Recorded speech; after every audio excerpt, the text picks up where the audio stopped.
Good morning. Welcome to the DunnWisdom Morning Show. I hope you're having an amazing Wednesday. Grab your coffee and get ready for us to have an amazing conversation this morning. My name is Melissa Dunn. I am the CEO of MD Marketing Network and the founder of DunnWisdom. Here at the show, we are 100% committed to introducing you to movers and shakers, entrepreneurs, and community leaders who are truly making an impact. That way, perhaps you can see your success in their success. I am going to introduce you this morning to Miss Donna Mairs. Donna is an amazing powerhouse, particularly when it comes to media sales.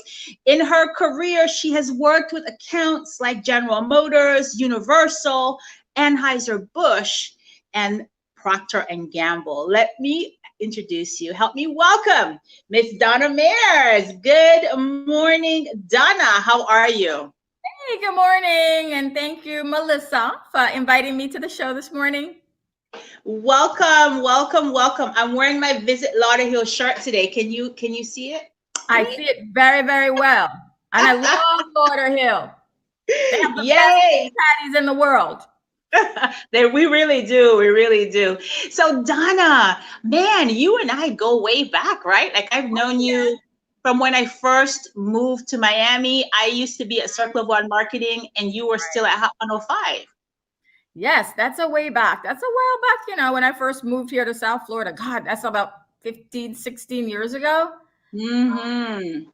And just so that you guys know, Donna is my sales mentor. Anytime I have a question about closing a deal or negotiating something, she's the go-to person that I call and ask for guidance. So I'm actually sharing my mentor with you guys today, y'all. So Donna, tell us. You're pretty good on your own. Oh, thank you. But you know what? Success takes team effort. And I'm really grateful that women like you are willing to reach back and help women up the ladder so that we can be successful together. Right. So Donna, tell us a little bit about yourself.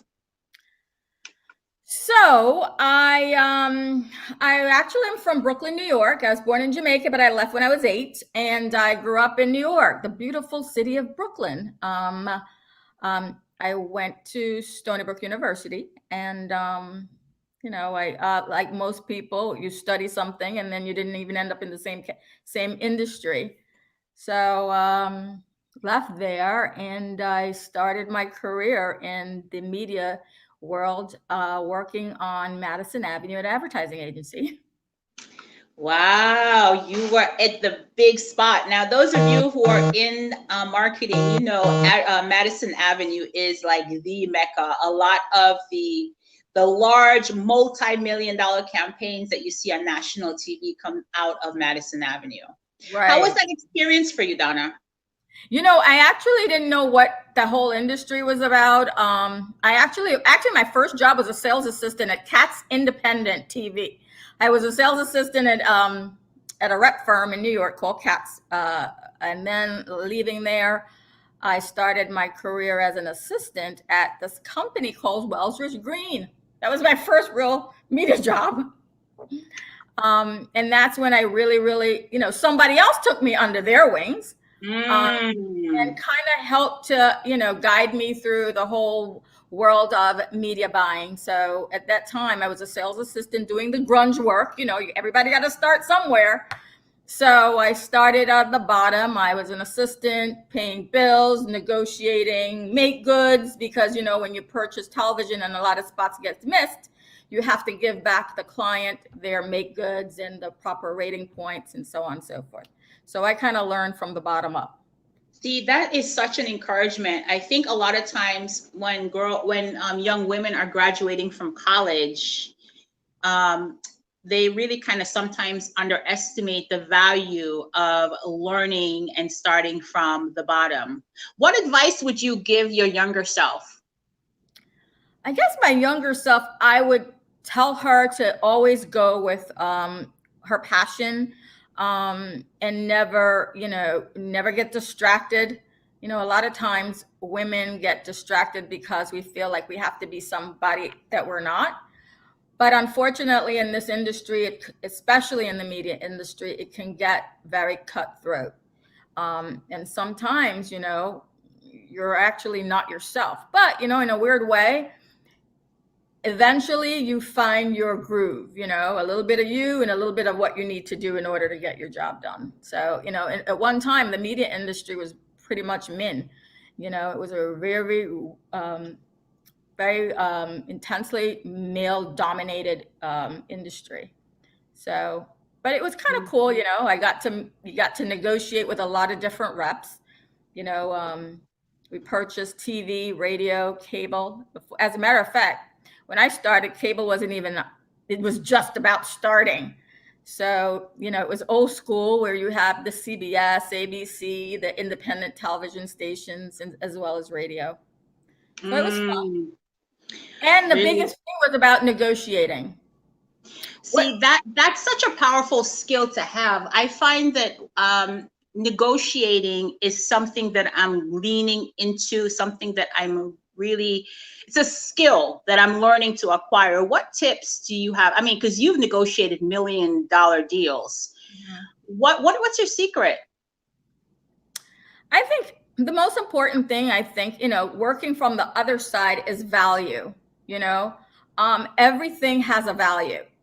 So if you lose value in what it is that you're trying to sell, then there's no real negotiating to be had. You know what I'm saying? But a lot of times it is actually making sure that whatever you have to sell has the value, because value is what's going to give you the right rate. Now, in the advertising and television world, we have what's called ratings. It's the percentage of people who's watching television. And so obviously the higher the rating, the more valuable that particular show or the more valuable that particular inventory is. So, what they do is they would come in and say, hey, for example, it's Cosby Show or whatever, and they will come in and say it's going to do a 12 rating. And past history based on your share and put, there's some mathematical philosophy that goes into estimating what a rating is. And so you guys have to settle on a number and then price on that number. So they're going to go high. You're trying to get the lowest so you can negotiate on a cost per rating point. Okay. I will actually, before you go, I want you to, I want us to talk a little bit about media advertising and kind of give my small business owners some inside track on which type of advertising that they might want to consider for their business. But before we get that, I want to continue talking a little bit about you. Donna, tell us, what are you up to now? So I know you started in New York doing media buying, working on Madison Avenue, and then you transitioned into radio, right? Could you give us a little bit of insight on that? So I transitioned into radio from New York. I worked for a company called Interrep, which is a national rep firm that housed a lot of radio stations. And then I came down here to work for Clear Channel at the time. It was called Clear Channel. It's now iHeartRadio, as a national sales manager. And that's where I did that for a while. And then I moved on to Hot 105, where I did that for a couple of years as a sales manager there. And that's where you and I met. You were the person that I went to whenever I wanted to buy advertising at Hot or any of those channels for my clients. And let me tell you, girl, you were on it. Well, thank you. The end of the day, it's all about your clients and your relationship with your clients. A lot of people don't realize that if you think about your client first and foremost, you will always do well. Because if you have to put yourself in the space of your client, what you want to know, what is their success actually is my success. And that's kind of like how I try to live my life or, continue in this industry. Yeah, that's so powerful. You got to make sure that you're adding value. Right. So we have Michelle. Good morning. Thank you so much for watching, Michelle. Hey, you guys, if you have any questions for Donna, please do type them in the chat. Donna is a queen of sales, media advertising. So if you're thinking about growing your business with any type of media product, she actually is a very, very knowledgeable expert, not just in television, but also in radio and now print and digital. Talk to us about what you're up to now. You're an associate publisher. So here's the deal. So now I started out, right now I'm with this company called Lifestyle Media Group. It's an amazing company with so much great potential. We have 9 publications. Obviously, the Lifestyle Aventura is our baby. It's our newest addition to the family. Our company is pretty much, we come out 12 times a year. We reach about 500,000 people per issue. And I love working in the print industry.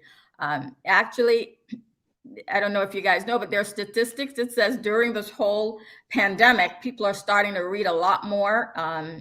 And it's a great thing for us, because people actually are looking for something else to do other than the social media, and to read a little bit more and get a little bit more acquainted with what we're doing or highlighting. We're a local publication. We're based here in South Florida, so it's really, really good. And we talk about topics that's relevant. We had an issue that we talked about the pandemic, what's going on.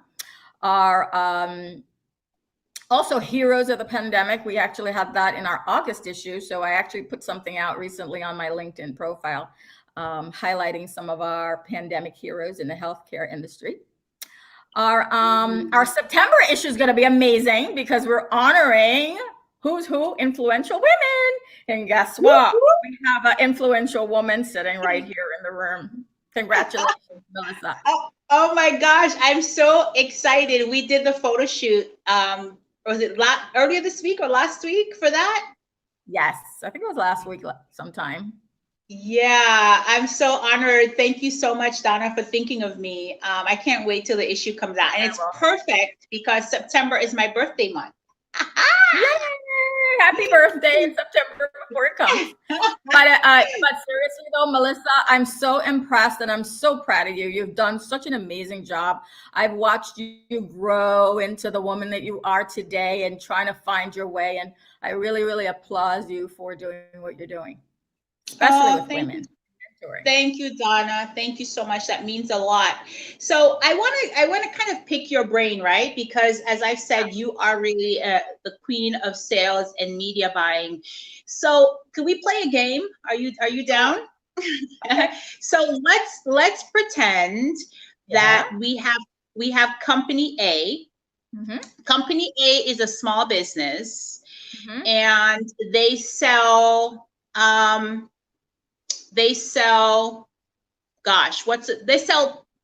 professional service, maybe an accountant, maybe like a cleaning company or something, professional service. Mm-hmm. And they don't have a huge budget, mm-hmm. but they do want to drive people not only to their physical location, but they're also trying to build up, generate leads to their website so that they can have more customers, right? Mm-hmm. What would you recommend for them in terms of advertising? Well, first and foremost, obviously, it's very, very important if you have a business to set aside a budget for marketing and advertising, because you're going to need exposure. Now, with a print publications, we actually sell different types of ads. We have quarter pages, we have half pages, we have editorial content, but we also have digital. Also within our company too, we have we have an e-newsletter as well. And our e-newsletter have about 42,000 subscribers. And that's also a way to get involved with reaching out, especially into your local community. When it comes to digital, it depends on your budget. You can, Facebook obviously is one of those platforms where you can really, really do well and geofence or target whatever the demo is that you're looking to reach. But Starting out, you have to do a lot of leg room, especially in the beginning. Do a lot of stuff on your own.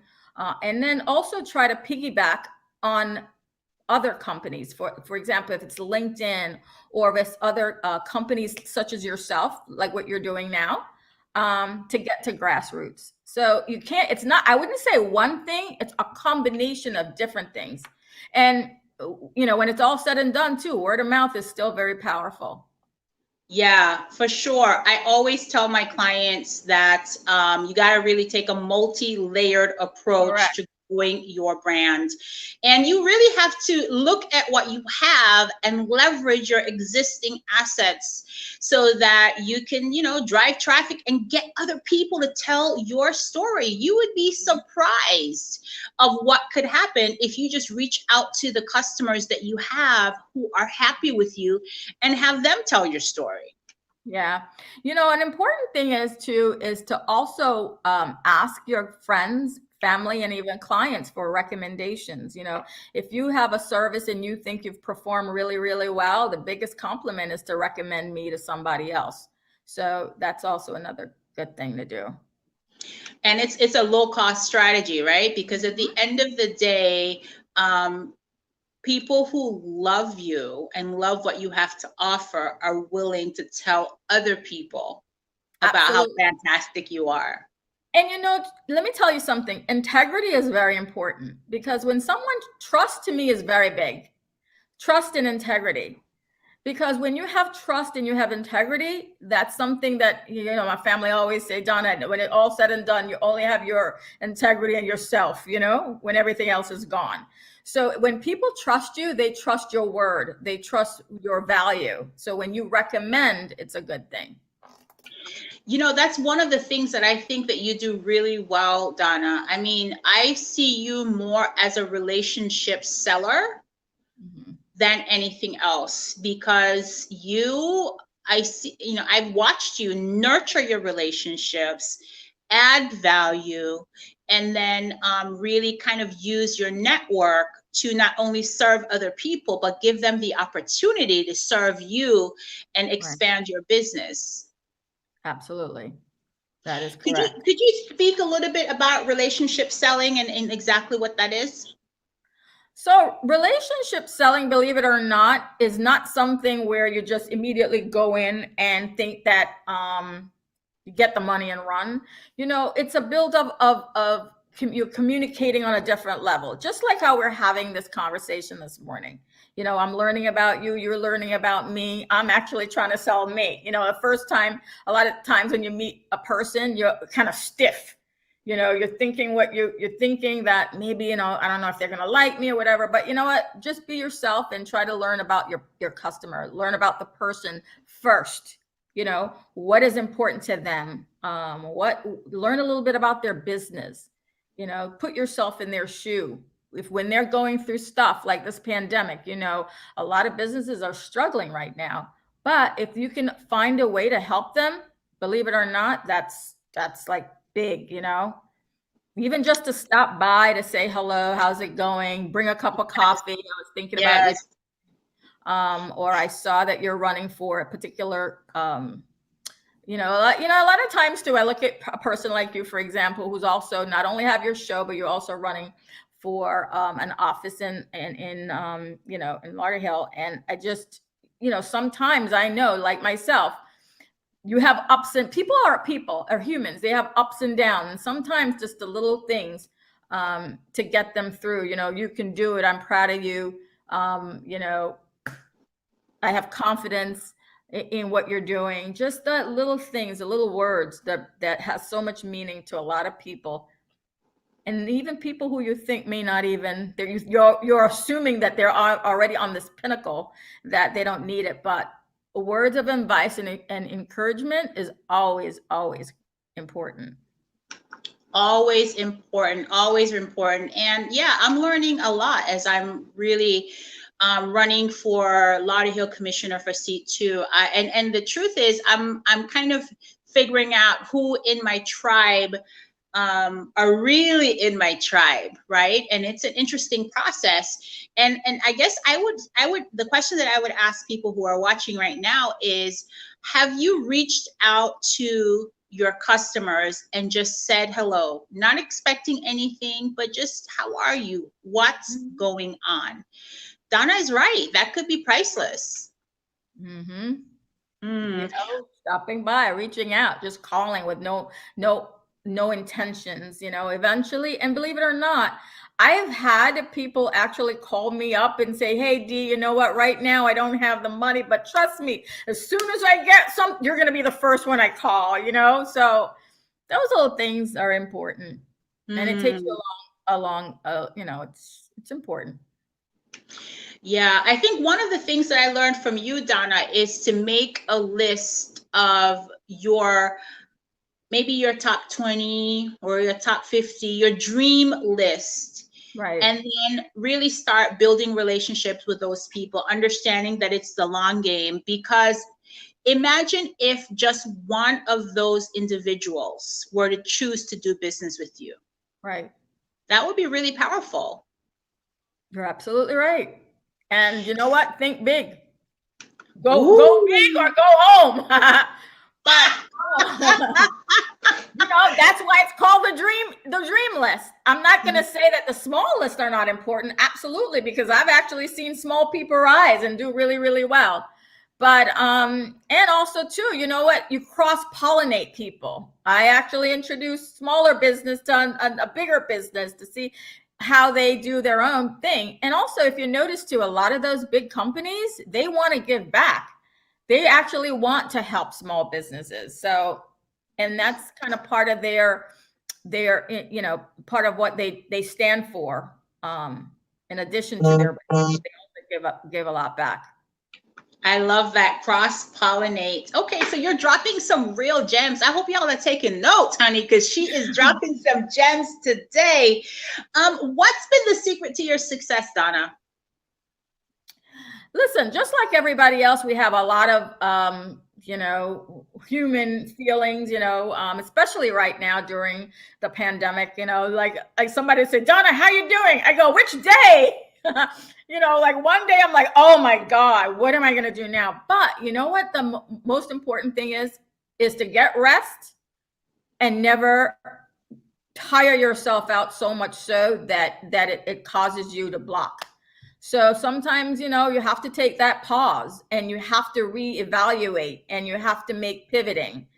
And during this time, people are doing a lot of pivoting in order to meet the challenges that we're facing right now. So, how have you pivoted?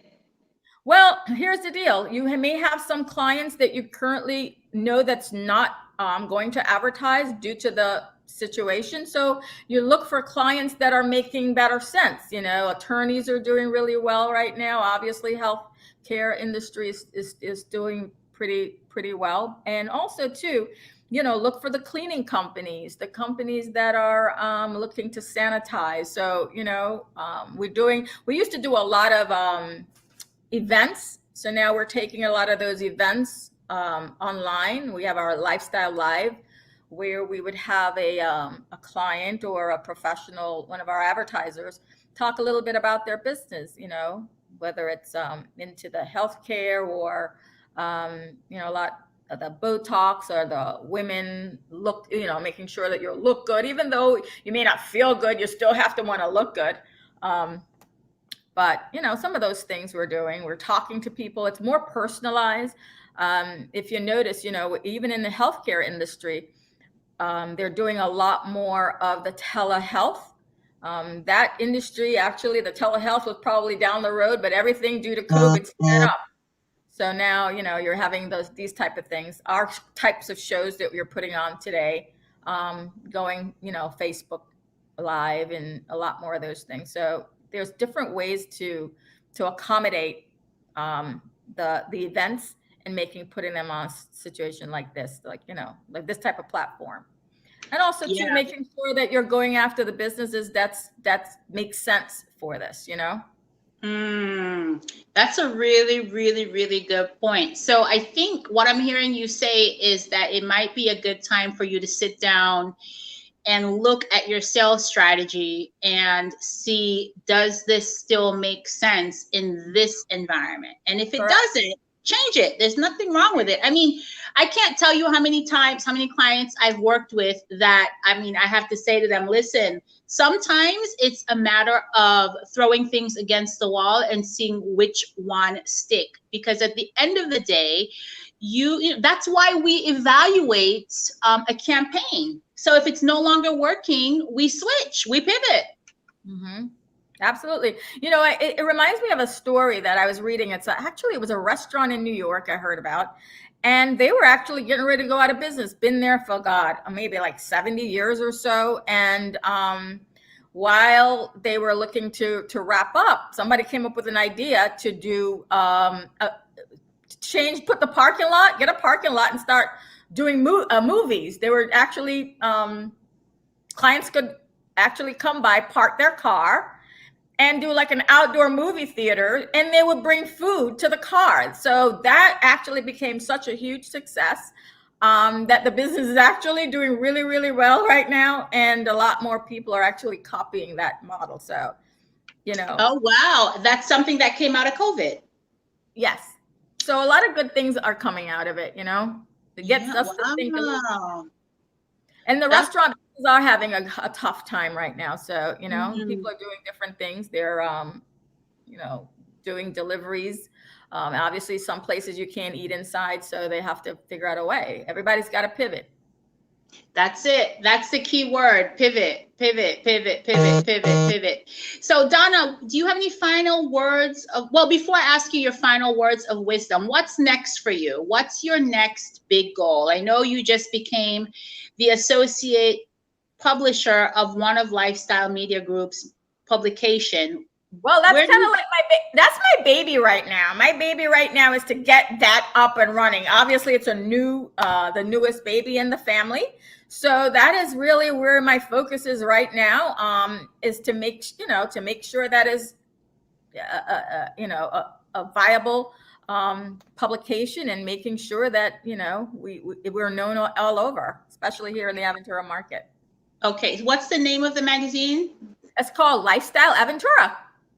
Oh, I love that. Lifestyle Aventura. Well, Donna, I know that you are a woman of purpose and vision. So I have no doubt that less than a year from now, that's going to be one of the leading publications in the Lifestyle Media Group family. Well, thank you. We look forward to, you know, seeing a lot more people. And if anybody out there are looking to do anything with their small business, you know, please reach out. My email address is dmairs@lmgfl.com. I give advices. I love it. I think we have your contact information in the caption of this thing, because yeah, if we don't, I'll go ahead and edit it and add your email so that people can reach out to you if they want to. Right. And the other thing too, you talked about final advice. My final advice is this: just stay focused. You know, write down your challenges onto a piece of paper. Write down, you know, what are your weaknesses right now, and figure out how you can overcome that. But I think a lot of people don't realize that they're stronger than they are. And so I try to look at more the strength of a person versus the weakness of a person, because you know what, their weaknesses can always have workarounds. True that. Thank you so much for joining us today, Donna. It's been an amazing conversation. Me, Melissa. Of course. Stay tuned. Hi, everyone. Thank you so much for joining us today on this episode of the DunnWisdom Morning Show. That was a pretty dope conversation. I'm going to be back here tomorrow at 9 a.m. Tomorrow, I'm actually going to be teaching you some marketing techniques to help grow your business in the midst of a pandemic. So I'll see you here for Talk to Coach Dunn Thursday. Come with your questions. I'm so open to maybe do some hot seat coaching on marketing. See you tomorrow. Remember, be kind and loving to yourself because you absolutely 100%